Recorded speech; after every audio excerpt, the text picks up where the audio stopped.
இயேசு கிறிஸ்து உங்களை மேலே ரொம்ப அன்பும் அக்கறையும் உள்ள தேவன். அது மாத்திரம் இல்லை, உங்களுக்காக அதிசயங்களை செய்கிற தேவன்.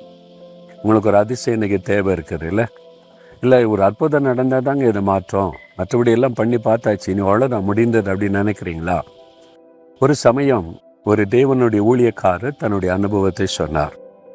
அவருடைய சரீரம் மிகவும் பாதிக்கப்பட்டு ரொம்ப ஆபத்தான நிலைமையில் ஆக்கிவிட்டார்.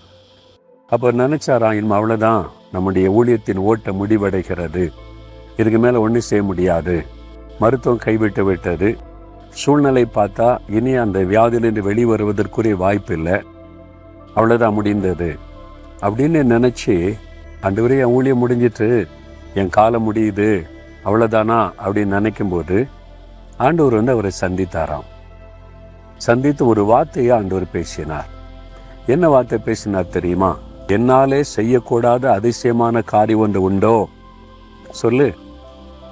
இவர் என்ன பதில் சொல்ல முடியும்?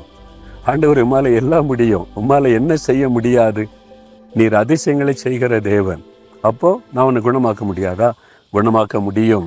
மருத்துவம் என்ன வேணாலும் சொல்லட்டும், சூழ்நிலை எப்படி வேணாலும் இருக்கட்டும், நான் அதிசயங்களை செய்கிற தேவன் அல்லவா? நான் விசுவாசிக்கிற ஆண்டவரே, உம்மாலே எனக்கு அதிசயமான சுகத்தை தர முடியும் அப்படின்னு சொன்னார் பாருங்க. அவ்வளவுதான், ஆண்டவருடைய வல்லமை இறங்கினது. அற்புதமான சுகம். இந்த அனுபவத்தை அவர் பகிர்ந்து கொண்டார். எவ்வளவு சந்தோஷம் இல்லை?